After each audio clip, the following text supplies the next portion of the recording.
I'm going to throw a curveball, which is one of your favorite things to do, because That's true. I want to talk about, and maybe not discuss in detail, but I want to ask about AI. We've seen it a lot in the news. We've seen it a lot on Twitter. And I think we're starting to see it come up in higher ed when it comes to people using AI, Chat GPT being the maybe the more popular one right now, to generate papers, content, students using it as a way to complete assignments. So I'm curious what each of you might be thinking in terms of how it'll continue to be used and what might happen in terms of regulating it in higher ed. How will students be able to or not be able to use it to do coursework? Ian, I feel like you should go first as the professor of the group. Yeah, I was going to say, as a professor who reads papers and has to assign a letter grade to everything that I read, the chat AI is going to make it really difficult to know, what's original, what is, actually coming from the student's mind. And I think the best thing we can do is maybe just give everyone an A on written assignments. No, for my prediction is going to be, simply stated, puts a lot more pressure on the professors to check and make sure that the concepts that are being shared and being written are original and authentic to the student. But also, I think there's going to be a trend moving away from written assessments and finding other ways to really spot check the learning outcomes that each student is pursuing. Because there's an article in The Atlantic the other day with the title, "Is the College Essay Dead?" And because it mentioned how right now professors have systems where you put the essay into it and it'll check it against the catalog to see if it can find similar ones of it could have been plagiarized from XYZ. Yep. But the thing is, with Chat GPT, which is the name of the big, super popular one right now that anyone can go create an account and access, there's kind of a slight misunderstanding about it with some people out there. They might think that tool is searching the web and bringing back content out there, but it's not. What it's spitting back out at you, it's what it has created. So what it sends you is not something that already exists online somewhere. So it's not something that professors are going to be able to just easily check to see whether or not it was plagiarized or not, because it's not technically plagiarized as we've come to think of what that term for meaning. Yeah, it's not a word for word, it's not taken from somewhere. Receipt, but that's not the right word. Yeah. It's an original transcript, but it did not originate out of the student's mind. Exactly. And imagine a world where you have, in the other arts and sciences, you have a world where the digital artist is having AI generate the design for their project, where you have maybe even a robot doing your painting, your oil painting in a painting class. Or imagine like a lab and you have, a machine or some AI generating like the answers for your physics exam or in your chemistry lab, right? There is really no end to the amount of enablement that is going to continue to find its way into higher education. I think the ways that we actually check, and this is probably similar too to how people felt when search engine just came on board. It's like, okay, what does that mean to the research process now that I can just search for any article or, cite, say, Wikipedia in my research? So we'll continue to evolve, especially as machine learning and AI generated thinking and results continue to be part of our process. I think from like a design, sorry. I think from a design point of view, it's super interesting because I have played with Chat GPT, to be transparent. I actually used it for some placeholder web copy the other day because I was like, I need some paragraphs and I can't get them from the client. So let me just pull something from this entity that'll be sort of sufficient. The thing that I feel like I've seen is just that it's also super bland, honestly. It just kind of repeats and regurgitates the same idea with different words. And it never really has a specific point of view. So I think as we start to play with artificial intelligence, we still need to value the creator and like the original thoughts and minds that do have those distinct point of views. And I'm hoping that'll help professors, like you said, Ian, kind of ensure that they're understanding concepts and not just putting the same mix of words together, which is kind of where Chat GPT currently is. It might evolve past that, and at some point it probably will. But for now, it definitely seems to be, I would say, like a starting point, but not an end result from like a design and like technical writing perspective. My prediction as it impacts marketing and communications teams, and this is my challenge to all of you Marcom professionals out there listening or watching. My challenge to you is not to use these chat enabled AI to generate marketing language for your website or, marketing pros for your ad campaign. But I do think that there will be a trend of resources being depleted and continuing to be strapped and under scrutiny when it comes to budget and personnel. And so what are you going to do? You're going to leverage the tools available in order to get the job done. So I think we'll see a trend in its usage across the board. My challenge is use that maybe as a starting place, but don't let it replace any of your own original thinking and writing. One thing too that we didn't really talk about, but it does touch brand, it does touch web design, and it does touch marketing, is how will Google assess the search equity or the search value of the words that are now being scrubbed? What's to prevent me, let's say, generating 1,000 articles on the music industry, careers in music, and then launching 1,000 freshly created blog articles on my program page? How is Google going to know that that's actually usable, genuine, good content for the prospective student? So I think Google and its search algorithm also has to figure out the ways that this might be manipulated and used. Yeah, that'll be interesting. I think that in relation to that question, I have thoughts on this topic. I asked the question, so of course I have thoughts. I think if maybe the market will decide what's good and what's not. Google tracks time on page, number of visits, etc. as a part of SEO. It used to be keyword stuffing was the thing. And then that's where people would do. They would just write 1,000 blog posts using the word careers in music, even though it didn't make sense. But I think if Google is seeing people visiting these 1,000 blog posts and spending a lot of time and reading dozens of them at the same time, there's to them, it's literally an algorithm. There's no like, I feel like this isn't okay, therefore we need to dock these posts. So I think in some ways, like the market will determine by how much time they spend and whether or not they visit and whether or not they exit, if the content is usable. And brands will decide to or not to continue using these tools to create blog content if it's not working. If they create 1,000 blog posts and generate, 10 visits, it doesn't really matter. Didn't help them at all. So I think that will also skew them or potentially sway them away from using tools like that. Going back to the idea of chat GPT and AI more generally,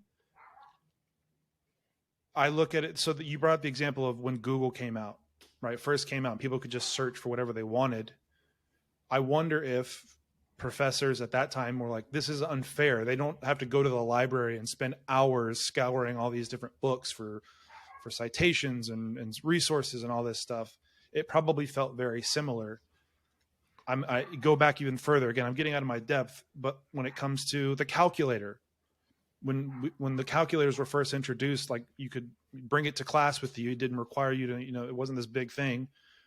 You didn't have to do it on a chalkboard or on paper anymore. You could just type in the numbers and it would spit out the answer for you. I'm sure they also felt like that was cheating in many ways. So when it comes to essays and generating content for essays using a chatbot, it almost feels like we're solving for the medium, not for the advancement in technology. So to Torr's point, like, what if the essays aren't the best way to assess knowledge or to teach anything now that we have this tool in place? Math classes aren't going to teach you how to do long form math on paper, I would assume. Again, I don't know this. I imagine they will allow you to use the tools that are at your disposal, aka using a calculator. I'm going to teach you how to solve these problems using a calculator, not how to draw it out long form on a chalkboard, potentially. So are we solving for the medium, or are we solving for the future of what learning might look like? Yeah, or maybe we're not solving anything. We're just evolving into a new Totally. inflection of learning. You made me think and imagine uh, law school, right? And practicing lawyers, there might be a time when you don't want to hire the human attorney. You would rather have an AI represent you in a court of law, right? So what does that actually change to, what kind of impacts does that have not only to teaching and learning, but to career outcomes? And how does that shape the market? And I think you're absolutely right. The market will continue to play a major role. We hear of this the market factor or the market influence on higher education, and it certainly will continue to shape that. I was talking to somebody about this the other day, and I want to hear Rebecca's perspective on this as it pertains to art, because we talked a lot about content and maybe solving problems, solving math problems, or writing a legal document. Write me an APA, you know what I mean? It can do those kinds of things. But when it comes to AI generated art, I don't believe, and I don't know that anybody else that I've talked to believes that it's good. It's unique, it's interesting. Sometimes it generates some cool stuff, but it's not generally good. And maybe that'll get better, I'm not sure. But from my point of view, I almost feel like the chat AI or the chat GPT and that type of stuff would be an artist's dream. Because now I don't have to worry about writing content for my website or generating legal documents. Obviously speaking down the road, maybe not right now, but I can just focus on the art. No one's going to replace the way that I paint a painting or that I shoot a photograph. I don't have to worry about any of the other kind of math and science stuff of potentially being an artist. I can just focus on being the best artist of what I want to do, which is kind of cool. Yeah, it's interesting. There's a couple of different conversations happening around AI and art that I've seen. And I think it does go back to the market or the masses and what do they deem good enough. Because I think someone who's in an artsy space, whatever that means to you, could look at AI generated art versus creator made art and know which one they perceive as better. But if the masses are okay with AI generated art, then that artist's stance kind of starts to drop. Like they know their product is no longer something people are seeking out.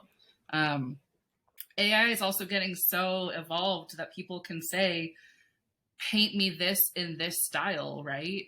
So a lot of indie artists are their art is being scraped to build these AI databases. And so their art is is losing value because AI is now putting art out that looks exactly the same. Like they're mimicking that style. And if I'm just hoping that people can perceive enough of the soul of a piece to understand the difference, I guess. And that's really where I think all this is going to, is the soul of if a blog article isn't some Pulitzer Prize winning thing, I think that's fine. But if you're going to sit down and spend a few hours with a novel, I want that to be a more intentionally designed experience, I guess. And so same thing with art and same thing with content, any type of content, video content, whatever it is. I think we're in this space where we both consume bite-sized small pieces of content to just either distract ourselves or to just get a little bit of base knowledge about something, but also long form content that we spend time with and want to consider and see all the sides of.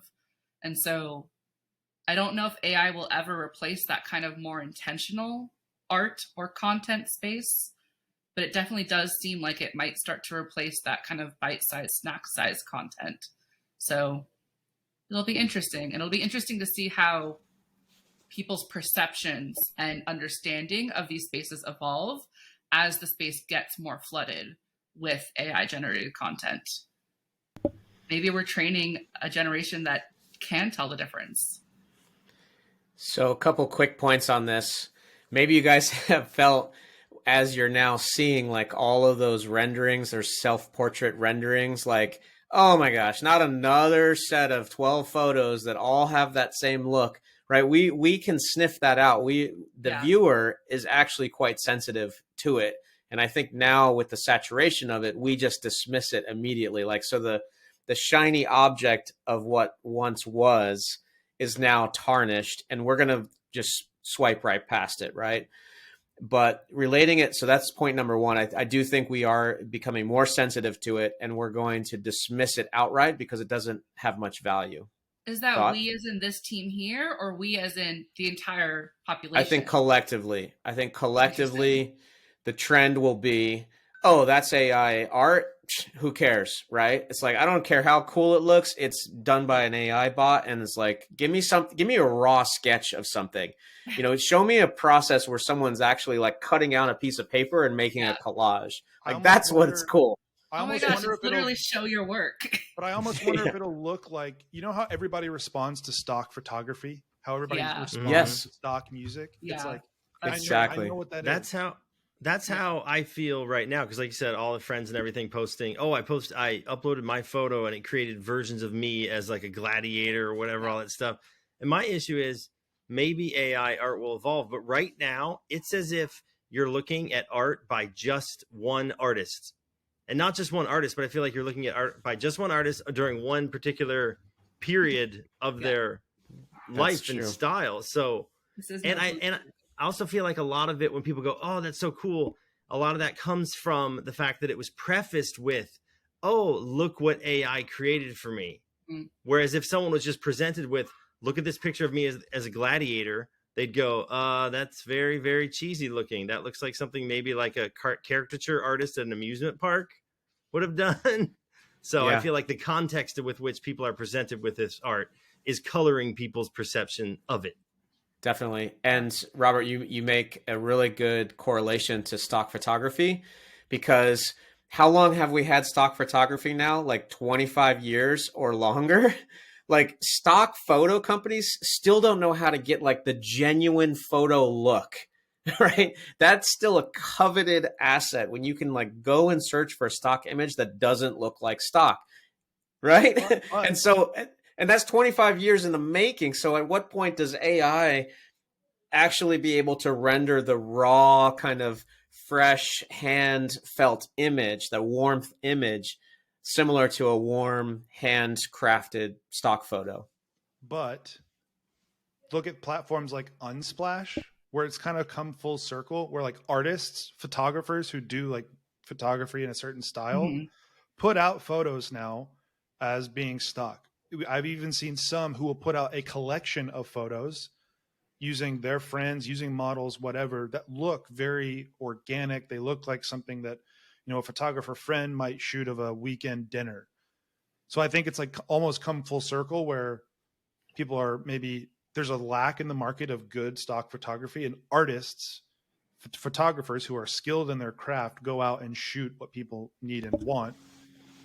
You might start to see that same type of cycle happen. Definitely. Don't give me an AI generated image for my next ad campaign. Give me the illustrator who can generate a real illustration of what the concept is.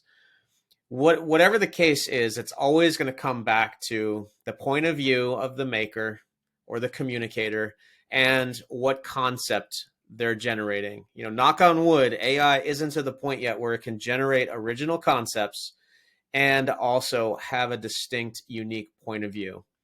And maybe that's where we wrap. It's been so much fun, guys. Thank you for your time. See ya.